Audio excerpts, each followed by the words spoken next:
Sumainyo ang Panginoon. At sumainyo rin. Ang mabuting balita ng Panginoon ayon kay San Lucas. Papuri sa iyo, Panginoon.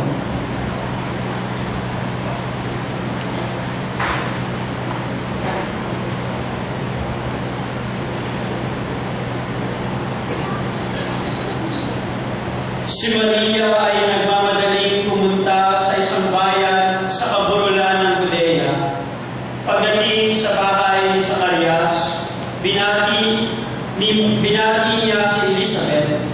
Nang marinig ni Elizabeth ang pagbati ni Maria, nagagalaw ang sanggol sa kanyang tiyan. Napuspos ng Espiritu Santo si Elizabeth at buong galak niyang sinabi, "Bukod kang pinagpala sa babaeng lahat, at pinagpala naman ang iyong dinadalang anak. Sino ako upang lalawin ng ina ng aking Panginoon? Sapagkat pagkarinig ko ng iyong bati, ay nagagalaw sa tuwa ang sanggol sa aking tiyan. Mapalad ka sapagkat nananalig kang matutupad ang ipinasasabi sa iyo ng Panginoon." Ang mabuting balita ng Panginoon. Pinupuri ka namin, Panginoon, Jesucristo. Magsiupo ka. Magandang gabi po sa inyong lahat, mga minamahal na kapatid. Tayo mga Pilipino, mahilig tayo sa swerte. Mahilig tayo sa mga pampaswerte. Lalo na nga pagpapasok ang bagong taon.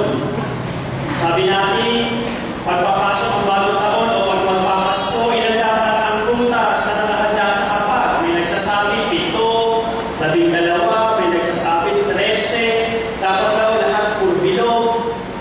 Pagsapot daw ng pas ng bagong taon, dapat nakapula, polka dots, may mga barya daw dapat sa bulsa. Doon sa mga bahay natin, kung minsan may mga kung ano-ano mga latsyan.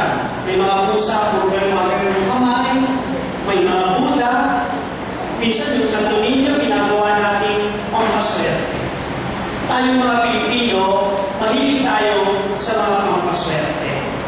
Pero mga minamahal na kapatid, kung napakinggan ninyo yung Ebanghelyo, alam ninyo, tinuturuan tayo ng Ebanghelyo ngayon kung paano tayo magiging tunay na pinagpala, kung paano tayo tunay na mapalad, kung paano tayo magiging tunay na maswerte, hindi lamang sa mundong ito, kung hindi tunay na mapalad sa harapan ng ating Panginoong Diyos. Ito mas makapangyarihan sa mga kung ano-ano mga pampaswerte na ginagawa natin. Yung mga pampaswerte na yun, alikuran na natin, mga pamahiin na yan, iwaksin na natin, at itong formula na itinuturo sa atin ang salita ng Diyos, ang tuparin natin. Tiyak yun, pagpapalayo tayo sa buhay na ito. Anong formula ang ibinibigay sa atin ng salita ng Diyos para tayo ay maging pinagpala, mapalad? Sa Ebanghelyo, itinanghal sa atin si Maria, ina ng ating Panginoong Yesus, bilang isang larawan ng isang taong tunay na pinagpala ng Diyos. Si Maria, isang taong tunay na mapalad sa harapan ng Diyos, tunay na maswerte. Ano ang bati sa kanya ni Elizabeth?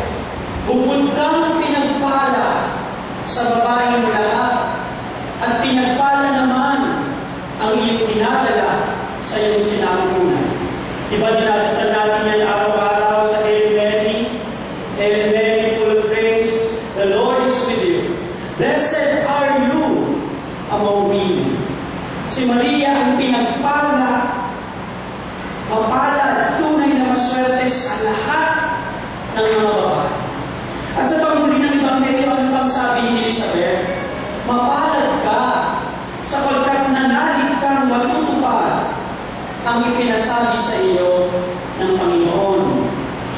Si Maria ang larawan ng isang taong tunay na mapalad, tunay na pinagpala, tunay na maswerte.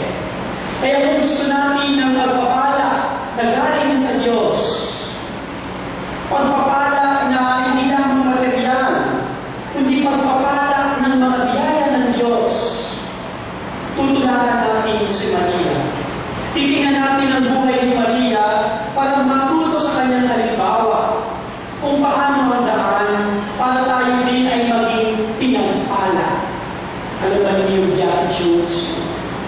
Beatitudes.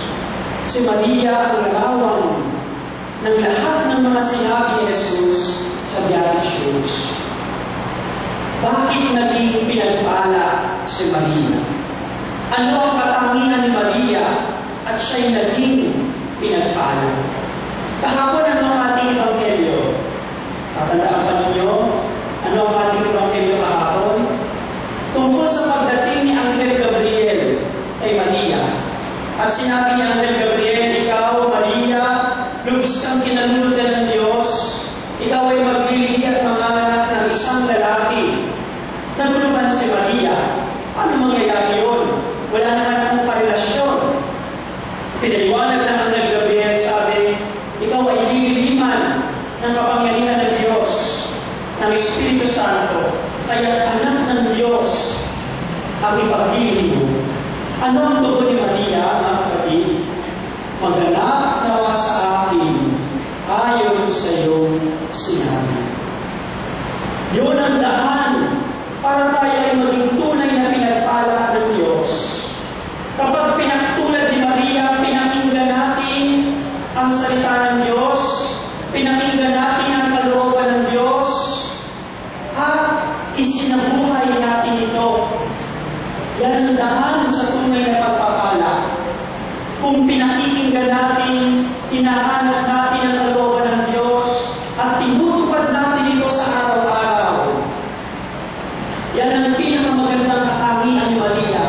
Kaya siya ay sinasabing pinagpala sa lahat ng mga babae. This listening and this following obedience to God's Word. Tatandaan na ninyo isang bahagi sa Evangelyo. Manghang-mangha ang mga tao kay Jesus dahil napakagaling niyang magturo. May sumigaw among the crowds at sabi, pinagpala ang naglihi sa iyo, pinagpala ang nag-alaga sa iyo. Anong sabi ni Jesus? Mas higit na pinagpala ang mga nakikinig at tumutupad sa salita ng Diyos. Yun si Maria, hindi lamang siya ina sa dugo. Bagamat yan ay napakalaking kadakilaan kay Maria, siya rin ay tagapakinig at nagsasabuhay ng salita ng Diyos. Ngayong magpapasko, yan ang hamon sa atin. Pakinggan ang salita ng Diyos, hanapin ang kalooban ng Diyos, at isabuhay ito. Kung minsan, nababawasan ang kahulugan ng Pasko kasi nagiging materyoso ang ating Pasko. Nagiging commercialized ang ating Pasko. Nagiging nakabase sa mga bagay na mayroon tayo. Pero mga kapatid, ang tunay na diwa ng Pasko ay katulad ng ginawa ni Maria. Tinanggap niya sa kanyang puso ang salita ng Diyos. Hinayaan niyang manahan ito sa kanyang kalooban. Naging tao sa kanyang sinapupunan at isinilang niya, ibinigay niya sa daigdig na ito. Gusto natin maging mapalad, gusto natin maging pinagpalad, tularan natin si Maria. Papakinggan natin, hahanapin natin ang kalooban ng Diyos at isasabuhay natin ito. Alam niyo kung ano ang dulot nito, mga kapatid? Dala. Joy. Kung mapapansin ninyo doon sa maiksing ebanghelyo na sinabi ng binasa natin, ilang beses inulit ang kasalitaang dala.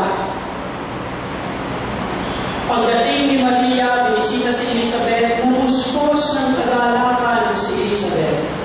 Nabuspos ng kagalakan si Maria. At maging si San Juan Bautista, na noon ay nasa sinapupunan pa lamang ng kanyang ina si Elizabeth, ay natatalon sa tuwa dahil sa pagdating ng Panginoon.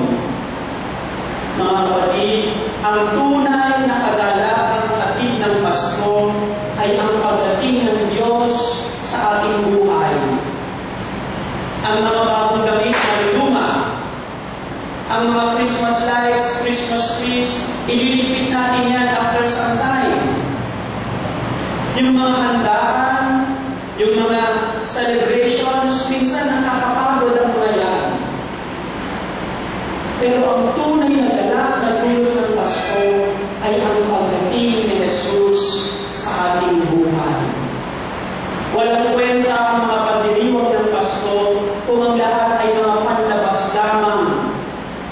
Kung hindi darating si Jesus sa ating buhay, sa ating puso, sa ating kalooban.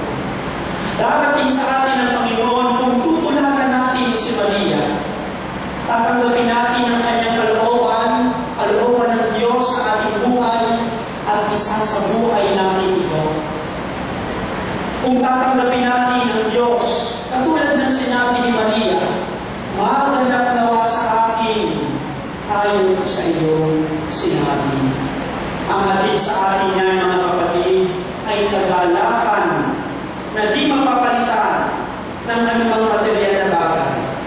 Ang hatid sa atin ng pagtupad sa kalooban ng Diyos ay galak, pagpapala, tunay na pagiging mapalad, di lamang sa mundo ito, kung hindi sa buhay na walang hanggan.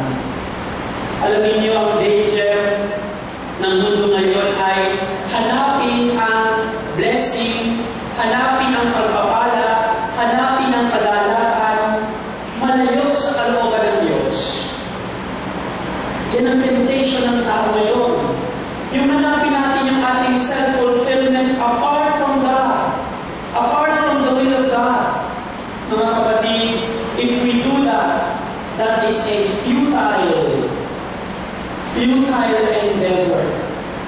Dahil walang pagpapala, walang tunay na pagpapala, walang ganap na kagalakan na darating sa atin kung tayo ay malayo sa Diyos.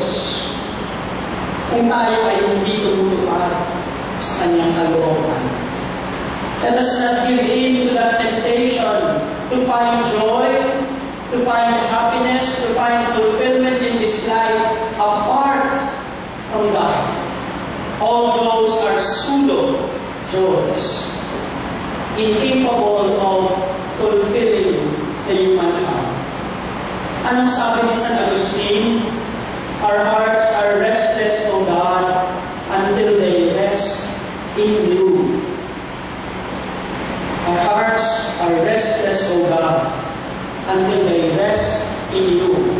Parang sinasabi ni San Agustin, Panginoon, hindi kami magiging tunay na pinagpala, hindi kami magiging tunay na masaya, hindi kami magkakaroon ng tunay na kagalakan sa mundo ito kung malayo kami sa iyo.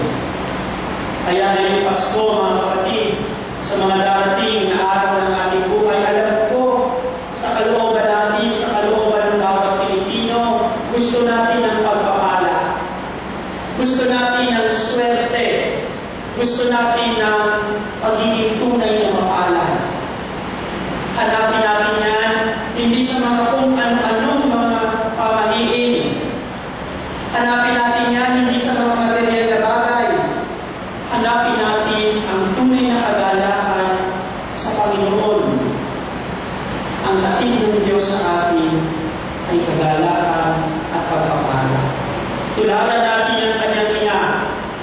Sabihin natin sa ating kalooban ng may paninindigan, maganap nawa sa akin, ayon sa iyong sinabi. Pag hinayaan natin ang Diyos na pumasok sa ating kalooban, tulad ng ginawa ni Maria, doon ang tunay na pagpapala. Doon ang tunay na galak na hindi maibibigay ng mundo nito. Doon ang daan sa pagiging tunay na mapalad. Doon ang daan sa buhay na walang hanggan. Hilingin natin ang panalangin ng mahal na Birhen, maging matibay nawa, malalim, totoo ang ating pananampalataya sa Panginoon Jesus. Paghanda nawa natin siya ng lugar sa ating puso, sa ating buhay, sa ating pamilya, sa ating lipunan. Dahil ang hatid ni Kristo ay ganap. Tunay